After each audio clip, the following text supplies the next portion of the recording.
Breast milk is best, but you cannot breastfeed forever. So a transition is made, typically to cow's milk. Now, moms have options. They can choose raw milk, they can choose pasteurized milk, or boxed milk. Does the choice a mom make impact the health of her little one? This is a question that a group of European researchers asked. To get the answer, the team analyzed the health of 983 babies during their first year of life by poring over the health diaries diligently kept by their moms. And they found what a mom chose mattered. Join us for this episode of Better Body Chemistry TV as we investigate which cow milk product is best for your toddler. Better Body Chemistry TV is brought to you by Dr. Sandy, a scientist turned gremlin buster, helping you battle sugar gremlins, heifer lumps, and other health horribles through better body chemistry. Remember, small things can make a big difference to your health. Mommy cows pack their milk with lots of goodies that will help their baby survive. These goodies take the form of special proteins and oligosaccharides designed not only to feed, but also to help baby's immune system cope with all the nasties it may encounter. The same thing happens in humans. This is why breastfed infants have an advantage. Now, officially, these proteins are designed to communicate with baby cows, not baby humans. But interestingly enough, many of these proteins are similar enough to their human counterparts that the message is not lost in translation. For example, lactoferrin is a protein popped into milk to hide iron away. This is most helpful because iron is a nutrient which is in high demand. And if bad bacteria get their hands on substantial amounts of iron, they can wreak havoc. Lactoferrin keeps this precious commodity under wraps, but available for junior. Bovine lactoferrin is not identical to human lactoferrin, but it's similar. Officially, it has a 69% homology with human lactoferrin at a protein level. So it's able to keep iron under wraps in a human baby's gut and still make it available for baby to use. Another example of these special proteins are immunoglobulins, also referred to as antibodies. Baby cows, well, they play in fields where they're exposed to dust and dander and pollen and viruses.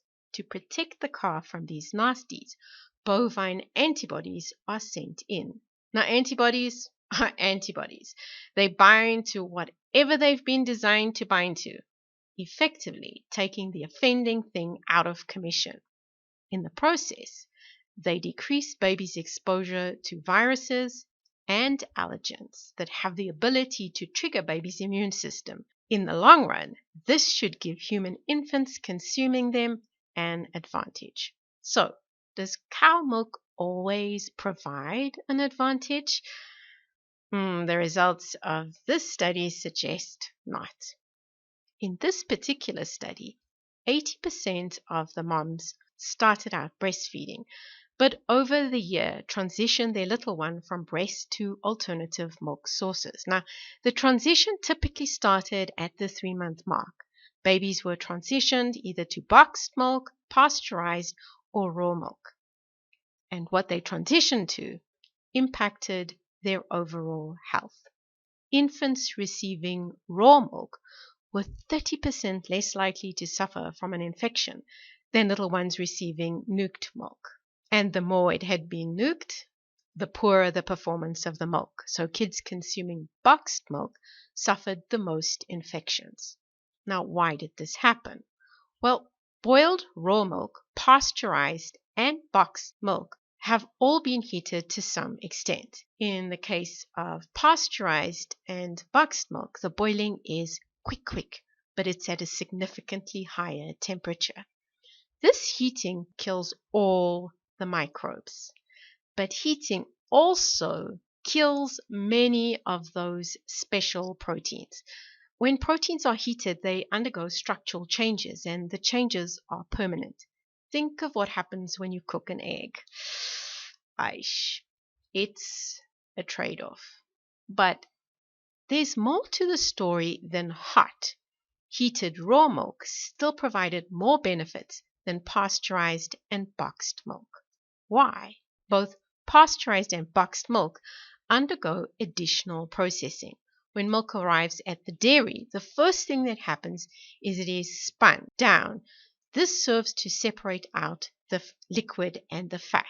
The liquid is then subject to heating, and the fat is homogenized before it's all put back together and shipped to the supermarket. Now, homogenization involves sending the fat through very narrow pipes under pressure. This changes the structure of the milk fat globulins and significantly decreases the level of polar lipids in the milk that is consumed. Milk fat globule membranes are increasingly seen as a beneficial component of milk. The other problem with boxed milk, it's often been sitting on the supermarket shelf for a while. This is the selling point. It doesn't go off. It never gets sour. It can't. There are no bacteria present. But that doesn't mean the other bioactive ingredients that are still intact are not aging. That is, they're losing their effectiveness.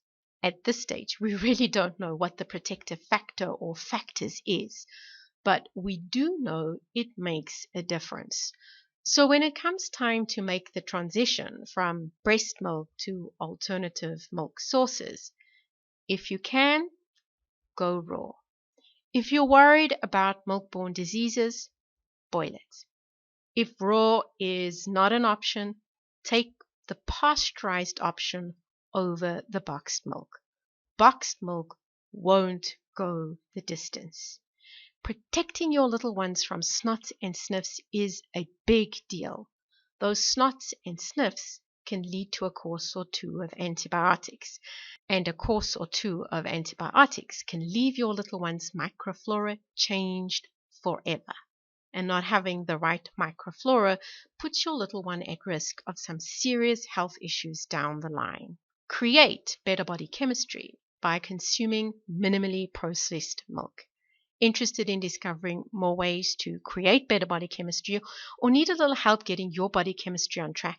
Visit our website at www.betterbodychemistry.com. Browse our library or enroll in one of our courses or programs.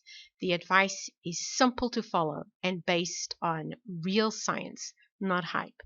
Know someone who is about to make that transition from breast milk to cow's milk? Share this video with them so they realize boxed milk might be more convenient, but in the long run, it's likely to be a lot less beneficial. And if this is your first time here, be sure to subscribe to our channel so you catch future episodes of Better Body Chemistry TV. Thank you so much for watching, and I'll see you next time. Remember, small things can make a big difference to your health.